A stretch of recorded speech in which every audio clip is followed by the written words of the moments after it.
Assalamualaikum warahmatullahi wabarakatuh. Selamat pagi, salam sejahtera untuk kita semua. Baik anak-anak, berjumpa lagi dengan Ibu. Pada pertemuan kali ini, kita akan membahas tentang struktur dan ciri kebahasaan teks cerita inspiratif. Oke, baik sebelum masuki pelajaran hari ini, silahkan kalian berdoa menurut agama dan kepercayaan masing-masing. Berdoa dipersilahkan. Berdoa selesai. Baik, simak dengan baik penjelasan materi yang Ibu sampaikan pada hari ini. Biasa, Ibu akan menyampaikan kompetensi dasar dan tujuan pembelajaran yang akan kita pelajari pada hari ini. Kompetensi dasar yang Ibu gunakan yaitu KD 3.12 tentang menelaah struktur kebahasaan dan isi teks cerita inspiratif. Sedangkan tujuan pembelajarannya yaitu siswa mampu mengetahui bagian-bagian struktur dalam teks kaidah serta kebahasaan yang digunakan dalam cerita inspiratif yang dibaca atau didengar. Baik, memasuki materi awal, yaitu tentang struktur teks cerita inspiratif. Di sini, cerita inspiratif memiliki 5 struktur yang harus kalian ketahui. Yang pertama yaitu orientasi. Nah, orientasi ini adalah bagian awal yang berisi pengenalan tokoh dan penggambaran situasi cerita. Biasanya, orientasi ini terdapat pada paragraf pertama dalam teks cerita inspiratif. Kemudian struktur yang kedua yaitu rangkaian peristiwa. Nah, pada bagian ini berisi tentang kronologis atau urutan peristiwa yang dialami oleh tokoh dalam cerita. Nah, biasanya dalam struktur ini juga berkaitan dengan amanat dalam cerita inspiratif yang disampaikan oleh penulis. Kemudian struktur yang ketiga yaitu komplikasi. Nah, di sini mulai terjadi permasalahan yang dialami oleh tokoh. Kemudian permasalahan ini juga yang nantinya membuat pembaca bersemangat dan termotivasi dalam membaca teks cerita inspiratif. Kemudian yang keempat yaitu resolusi. Pada bagian ini, tokoh menetapkan jalan atau menetapkan hal yang harus dilakukan dalam menghadapi masalah. Jadi ketika dia menghadapi masalah, dia mencari jalan keluar, bagaimana cara menyelesaikan masalah yang ia hadapi. Dan kemudian masalah yang ia hadapi pun menghilang secara perlahan. Nah, itu terdapat pada struktur resolusi. Kemudian yang terakhir yaitu koda. Nah, pada bagian ini merupakan bagian akhir dari cerita inspiratif.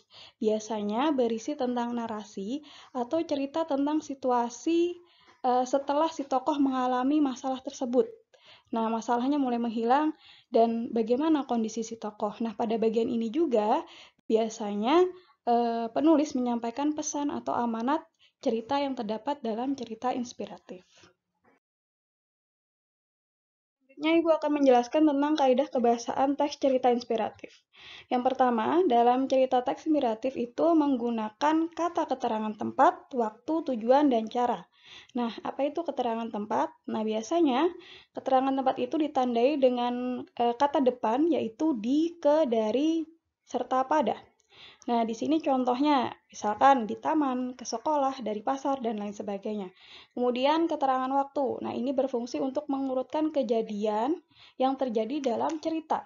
Nah, biasanya ditandai dengan kata kemarin, lusa, sekarang, besok, dan lain sebagainya. Nah, di situ sudah Ibu berikan contoh sebuah kalimat. Kemarin, sepeda yang baru saja ia beli hilang dicuri orang. Nah, di situ keterangan waktu yang digunakan yaitu kata kemarin. Oke, selanjutnya yaitu keterangan tujuan. Ini berfungsi untuk menunjukkan informasi atau maksud yang ditandai dengan kata untuk, supaya, agar, dan lain sebagainya. Di sini sudah Ibu lampirkan juga sebuah contoh kalimat. Ia membuat sayembara pencarian sepeda agar sepeda yang ia sayangi segera ditemukan. Nah, di situ ada penggunaan keterangan tujuan. Nah, di sini tujuannya apa sih diadakan sayembara itu? Nah, tujuannya agar si sepeda kesayangannya ini segera ditemukan. Nah, di sini keterangan tujuan yang digunakan yaitu kata agar. Selanjutnya yaitu keterangan cara berfungsi untuk menunjukkan langkah atau tahap yang harus dilalui. Nah, di sini ditandai dengan kata secara dan dengan. Contoh kalimatnya, dengan bantuan teman-temannya, ia berhasil menemukan sepeda yang hilang itu. Nah, caranya seperti apa untuk menemukan sepeda? Yaitu dia meminta bantuan kepada teman-temannya. Nah, di situ kata yang digunakan, kata keterangan cara yang digunakan yaitu dengan kata dengan. Selanjutnya yaitu tentang penggunaan kata penghubung atau konjungsi. Nah, apa sih kata penghubung itu? Kata penghubung itu berfungsi sebagai jembatan atau penghubung antar dasar kalimat dalam satu kalimat majemuk. Nah, di sini seperti yang kita ketahui, konjungsi yang biasanya digunakan dalam teks cerita inspiratif itu ada dua, yaitu konjungsi pertentangan dan konjungsi konsekuensi. Nah, di sini Ibu akan jelaskan satu persatu tentang konjungsi pertentangan dulu. Nah, di sini konjungsi pertentangan ditandai dengan kata namun, tetapi, walaupun, meskipun, dan sekalipun. Nah, di sini Ibu berikan juga satu contoh kalimat. Bunyi contohnya seperti ini. Meskipun sepeda yang hilang itu belum ditemukan, ia dan teman-temannya tidak patah semangat untuk terus mencarinya. Nah, di sini ada pertentangan. Pertentangannya apa? Sepeda yang hilang itu belum ditemukan. Nah, tetapi mereka tidak patah semangat untuk terus mencarinya. Nah, di situ sudah Ibu beri cetak miring untuk konjungsi pertentangannya, yaitu yang digunakan adalah kata meskipun. Nah, selanjutnya yaitu tentang konjungsi konsekuensi. Nah, konsekuensi itu apa? Ya, konsekuensi adalah hal yang harus diterima atau dijalani.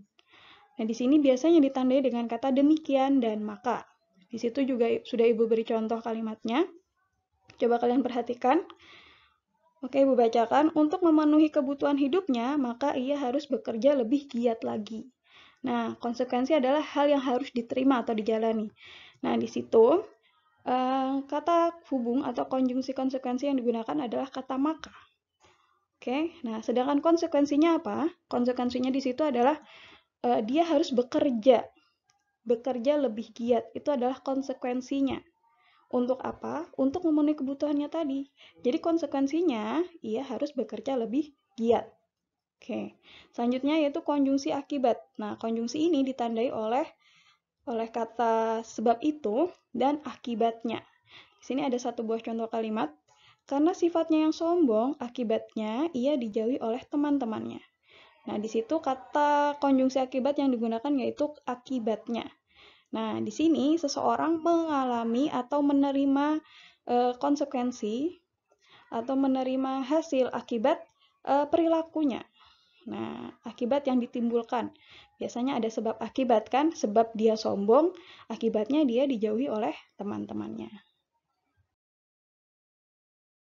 Untuk kaidah kebahasaan yang ketiga yaitu menggunakan kalimat majemuk. Nah, di sini Ibu akan menjelaskan terlebih dahulu apa itu kalimat majemuk. Kalimat majemuk merupakan sebuah kalimat yang memiliki lebih dari satu subjek, satu predikat, dan objek ataupun pelengkap.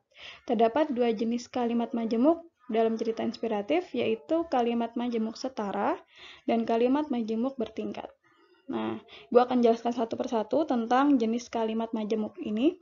Untuk yang pertama, yaitu kalimat majemuk setara. Nah, di sini juga ada sebutan lain untuk kalimat majemuk setara, yaitu kalimat majemuk koordinat. Nah, kalimat majemuk setara adalah kalimat majemuk yang terdiri atas beberapa kalimat yang setara atau sederajat kedudukannya. Kalimat majemuk setara adalah penggabungan dari dua kalimat atau lebih dengan menggunakan kata hubung. Nah, kalau misalkan dalam kalimat majemuk setara ini ada penggunaan kata hubung ya, kemudian posisi kalimat itu adalah setara. Di sini contoh kalimatnya, ibu pergi belanja dan ayah berangkat bekerja. Nah, di situ kata hubung yang digunakan yaitu kata dan. Oke. Nah, di sini maksud dari kalimat yang setara adalah ibu pergi belanja dan ayah berangkat bekerja. Nah, itu terjadi pada satu waktu.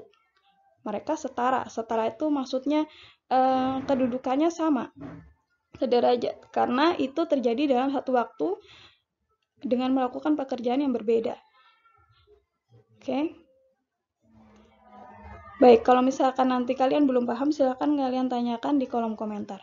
Oke, yang kedua, kalimat majemuk bertingkat. Kalimat majemuk bertingkat ini merupakan gabungan dari dua atau lebih kalimat tunggal yang mana kedudukannya terdapat unsur induk kalimat dan anak kalimat.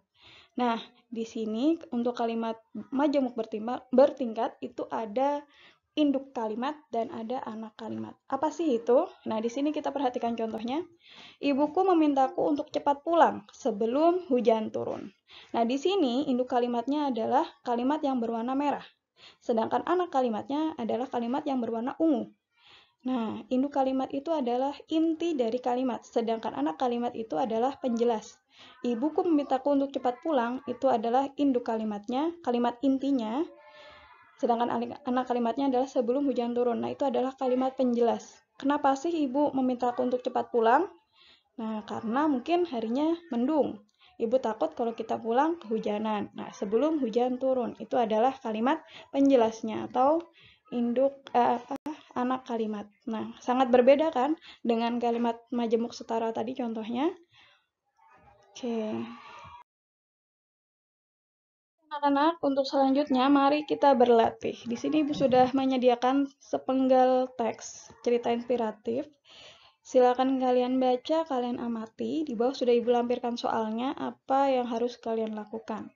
Nah, soalnya dari penggalan teks tersebut, menurut kalian penggalan tersebut termasuk dalam bagian struktur apa dan jelaskan. Nah, misalkan di situ kan ada satu paragraf. Nah, menurut kalian itu kira-kira struktur apa ya? Orientasi, komplikasi, resolusi, atau koda. Nah, kalau misalkan menurut kalian itu merupakan orientasi, kenapa jadi orientasi? Oh, mungkin di situ sudah sedang dikenalkan tokoh dan latar belakangnya, misalkan seperti itu. Itu adalah penjelasannya. Jadi kira-kira apa di situ? Bagian struktur apa? Apakah orientasi, komplikasi, resolusi, atau koda? Selanjutnya, yang perlu kalian telaah yaitu kaidah kebahasaannya. Nah, kira-kira yang digunakan dalam penggalan teks tersebut menggunakan kaidah kebahasaan apa? Apakah di situ terdapat kata keterangan? Misalkan terdapat kata keterangan, keterangan apa saja? Waktu, tempat, cara, dan apa? Kemudian adakah penggunaan kata hubung? Kira-kira yang digunakan kata hubung apa? Kalian telaah. Dan terakhir yaitu apakah ada kalimat majemuknya? Jika ada, kalian telaah kira-kira majemuk apa di dalam situ, majemuk bertingkat atau majemuk setara. Oke, paham tugasnya? Silakan dikerjakan di kertas tugas. Nanti silakan kalian kumpul di classroom. Dan apabila tidak mengerti atau belum paham tentang materi dan tugasnya, silakan kalian tanyakan di kolom komentar. Baik anak-anak, sampai di sini dulu pembelajaran kita hari ini. Terima kasih kepada kalian yang sudah mengikuti pelajaran sampai akhir. Dan jangan lupa dikerjakan dan dikumpulkan tugasnya. Tetap semangat belajar di rumah. Sampai di sini dulu. Salah hilap Ibu mohon maaf. Ibu akhiri. Assalamualaikum warahmatullahi wabarakatuh.